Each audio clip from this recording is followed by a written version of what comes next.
Hello and welcome to Arsenal Analysed. I'm JC. I hope you're doing well.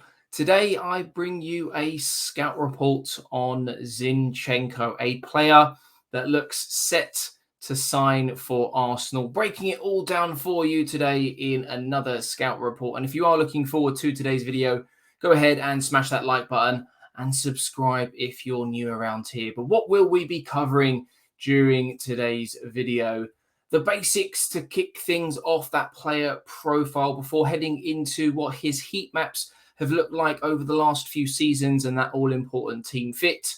Some stats comparing him to a few players in the process before finishing off with his strengths, weaknesses, and how he compares as a fullback across the rest of Europe. So without no further ado, let's jump into the player profile. So Zinchenko, at the time of recording this video, is still a Manchester City player.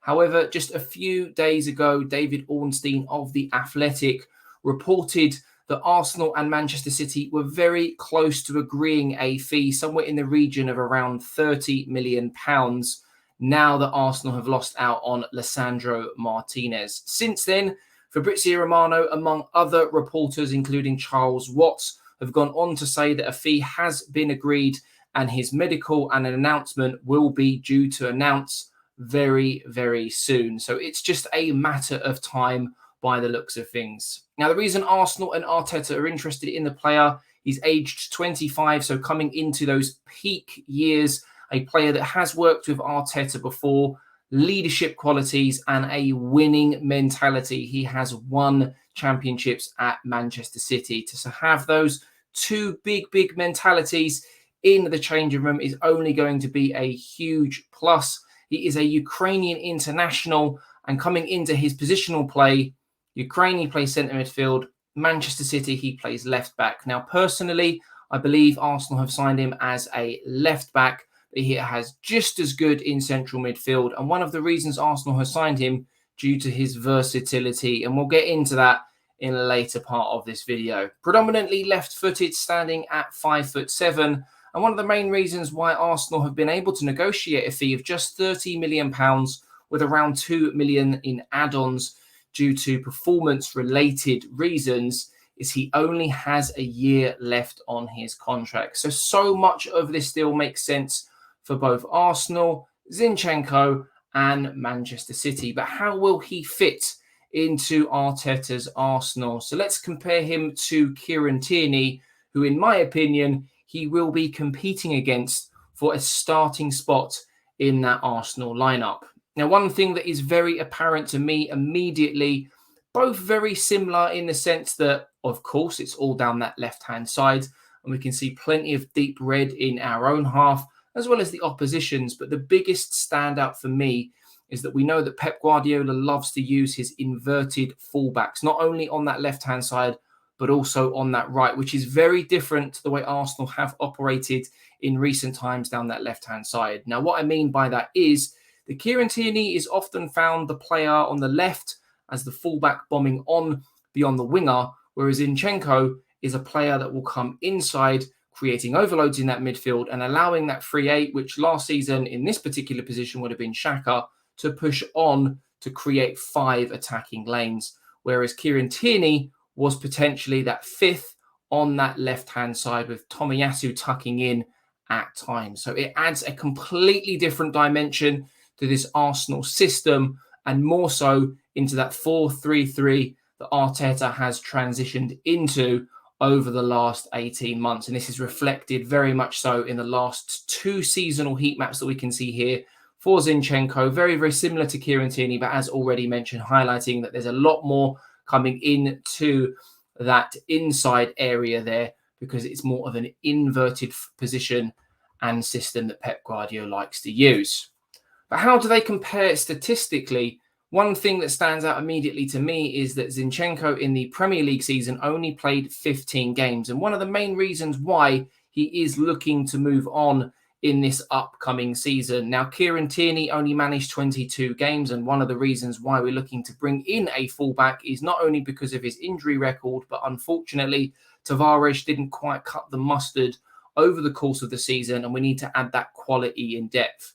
Now, if we were to add the remaining 15 to 16 games or so that Kieran Tierney should have played, those will be handed to Zinchenko.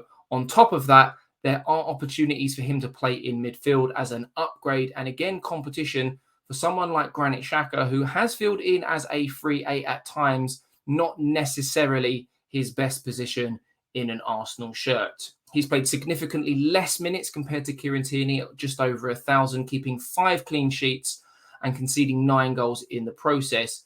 And although he's played 7 less games, he's provided more assists, 4, no goals, but that is something that you would imagine could potentially increase if the actual sample size was a lot bigger and he were to compete over 30 to 35 games when comparing that to 1 goal and 3 assists to Kieran Tierney. Now, where Zinchenko really comes into his own is his passing stats. And boy, we have a comparison for you in the next slide. Some of his passing statistics for a fullback, not only in the Premier League, but across Europe, is frightening. 90% passing completion on average, 83 passes per 90 minutes, which is around twice as many as Kieran Tierney in that 90-minute fixture. Ball recoveries, 5.7 per 90 minutes, 1.8 tackles, 1.3 interceptions. Some fantastic numbers compared to Kieran Tierney, who we know loves to get involved in that tackle. No stranger to getting himself thrown in there and dirty where needed. So some big upgrades there, in my opinion. Yes, the sample size is smaller, so it can be a little bit skewed at times, but nevertheless, some fantastic numbers in a system where Man City often have the ball. Aerial duels, which is one of his biggest strengths, 2.8 on average per 90 minutes, winning 46%. Again, a slight upgrade there on Kieran Tierney, and 5.1 ground duels per 90 minutes, 49% success rate, which is slightly lower than Kieran Tierney's. Although he's involved in more, success rate is slightly less. And one thing I do want to say is that this is not an opportunity for me to try and slander Kieran Tierney or say that Zinchenko is a better player than Tierney. I'm a huge fan of Kieran Tierney, but due to his injury record, having someone like Zinchenko who compete for that left-back spot and also compete in midfield is only a good problem and headache for Arteta to have.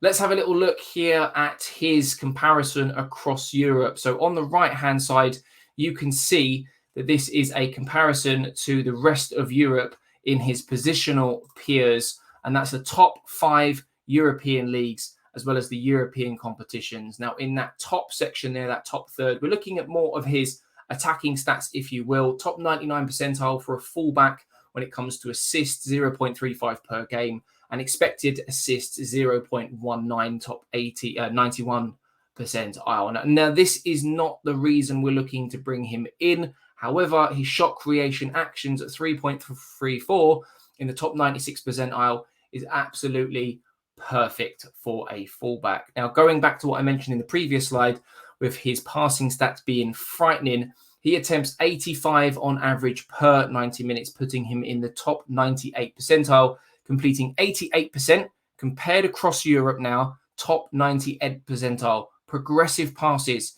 as a fullback, top 99 percentile. Progressive carries, top 99 percentile. So some absolutely fantastic numbers there for a fullback, and his aerial duels, top 82 percentile. And if we do have a look at the remainder of his defensive stats in that bottom third, pressures, tackles, interceptions, and clearances, whilst they are red and in the lower percentiles, we don't want to take anything away from that, because there are times when Man City have 80% plus possession in games and don't often find themselves defending. And although we did see in the previous section that there were tackles and interceptions at 1.8 and 1.9 for Zinchenko, it's not necessarily something that he often gets himself involved in because of how dominant Manchester City are over a 90-minute period.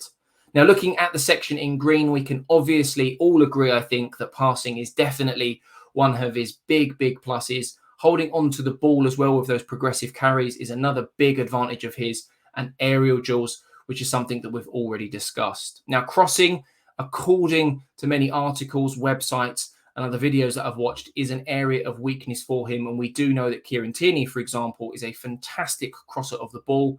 Arsenal were linked with many bigger physical profiles, strikers that is, over the summer. That hasn't quite happened. It might mean that there's a slight change in that tactic, whipping that ball into the box. However, it's certainly an area that needs to be worked on. Now, I've starred dribbling as a weakness because if anyone using the eye test, stats are not always everything. Dribbles completed, bottom 27 percentile across Europe. Yes, as a fullback. If anyone's watched Oleksandr over the course of a Ukraine international game, boy, is his dribbling up there. So that eye test is just as important. And we don't always have to take stats into consideration when looking at these weaknesses, as well as those defensive stats, as I've already mentioned, when Man City look to dominate those games. So take those with maybe a pinch of salt. But that is going to about wrap things up. And you can certainly see why Arsenal are in the process, very, very close to signing Zinchenko. Who knows? By the time you've watched this video, it may have already been announced and he's holding up that Arsenal shirt. But let me know down in the comments below, are you looking forward to seeing Zinchenko at Arsenal? Do you see him more as a left back, more as a central midfield player, or maybe being used as that utility man across both positions? And will that mean that Arsenal no longer pursue another central midfield player in this transfer window? Let me know down in the comments below. If you have enjoyed today's video, go ahead and smash that like button. Subscribe if you're new around here, as it massively helps me and the channel out. But for now, I'm JC, and I'll catch you in the next one. Stay safe and take care.